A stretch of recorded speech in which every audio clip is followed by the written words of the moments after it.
Nous venons de prendre conscience de l'extrême diversité des systèmes agraires dans le monde.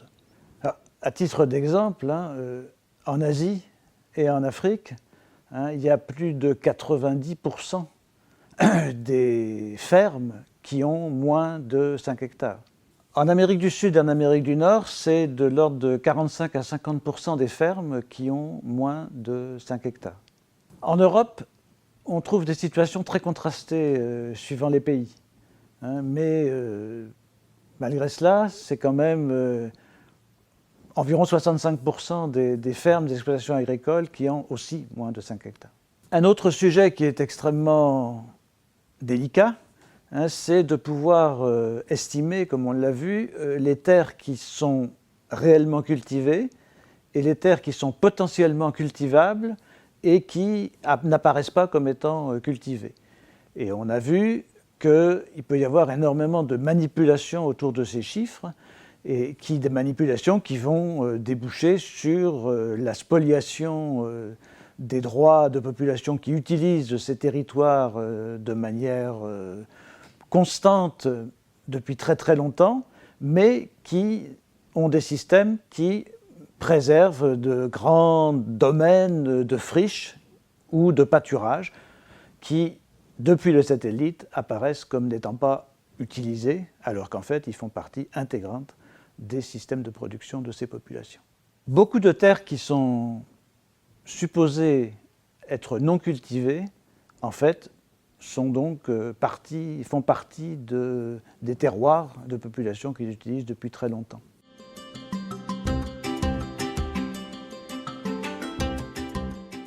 Les phénomènes d'accaparement de terres, on parle aussi de ruée sur les terres, se sont multipliés et développés d'une façon tout à fait importante à partir de 2000, un peu après les années 2000, 2005, 2000, 2008. Et c'est au début une ONG, l'ONG Graines, qui avait attiré l'attention mondiale sur ces phénomènes. Ensuite, l'association ACTER, avec la International Land Coalition, a commencé à travailler cette question et le comité foncier s'est ensuite emparé de ce sujet et a produit un des documents qui est donc à l'origine de l'élaboration de ce chapitre sur les appropriations à grande échelle des terres. La Banque mondiale s'est également saisie de cette question. Nous avons très très vite attiré l'attention sur le fait qu'il fallait distinguer deux phénomènes différents. Une appropriation de terrains qui étaient des terrains communs, ou des terrains qui étaient de fait utilisés depuis longtemps, de forêts ou de savanes, ou même de zones agricoles, qui se fait en général par la force.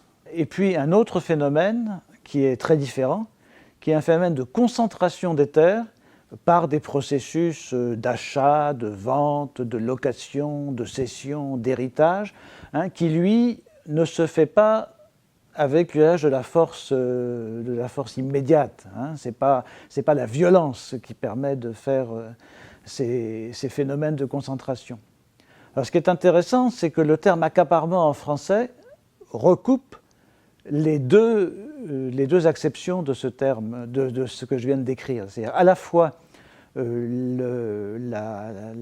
l'appropriation violente et puis la concentration qui apparaît comme étant non violente.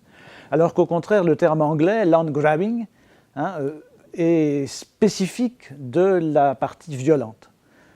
Et donc, quand on parle de land grabbing, on ne prend pas en compte les phénomènes de concentration.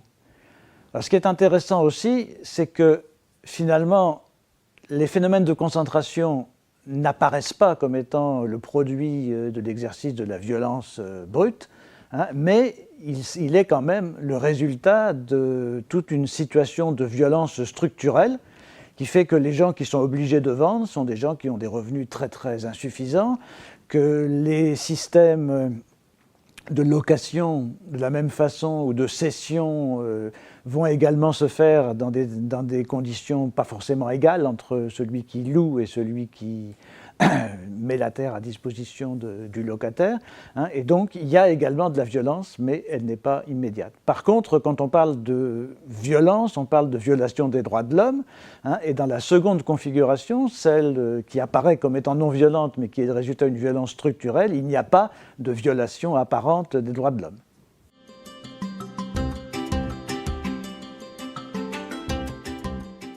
Ces phénomènes ne sont pas nouveaux, ils ont commencé depuis très très longtemps.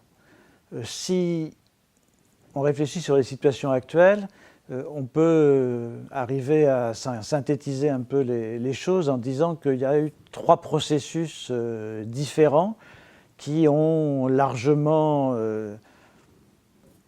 établi, enfin largement servi de base à la situation qu'on trouve aujourd'hui. Ces 3 processus, ce sont les processus des colonisations, ce sont les processus de la collectivisation forcée, et puis on verra après, le 3e, c'est un processus de mondialisation des échanges et de libéralisation de ces échanges.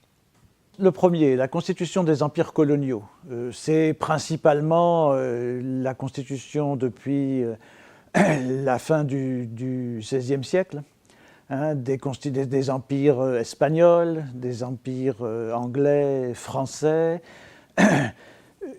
et puis d'un certain nombre d'autres pays, espagnols et portugais, qui vont être déterminants aujourd'hui, avoir des conséquences encore très visibles.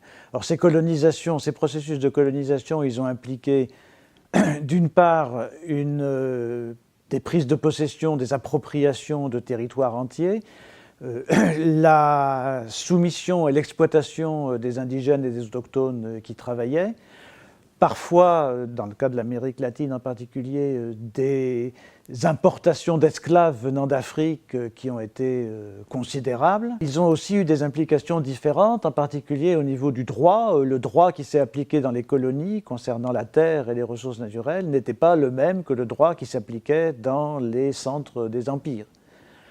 Tout cela a évolué, bien sûr, mais fait qu'on a des situations différentes, mais qui sont très durables. On ne sort pas de ces phénomènes de colonisation très rapidement.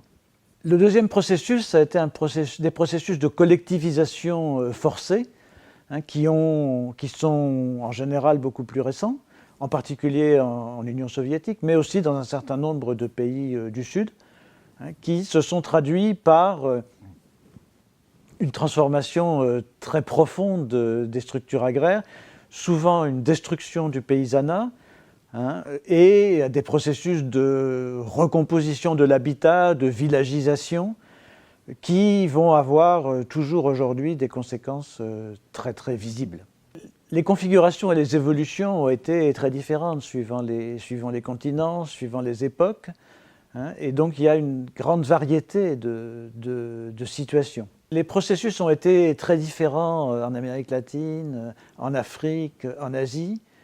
Ils ont porté sur des périodes très différentes également. La colonisation en Amérique latine a commencé beaucoup plus tôt, celle en Afrique a commencé beaucoup plus tard. Et dans les processus de collectivisation, de transformation radicale des structures agraires qui a pu avoir lieu en Union soviétique ou en Chine, il y a également eu des différences importantes avec éventuellement des retours en arrière. Donc on ne peut pas faire de généralisation. Alors à titre d'exemple et comme illustration, nous avons demandé à M. Hubert Ouedraogo de nous expliquer ce qui s'est passé dans les différents pays africains.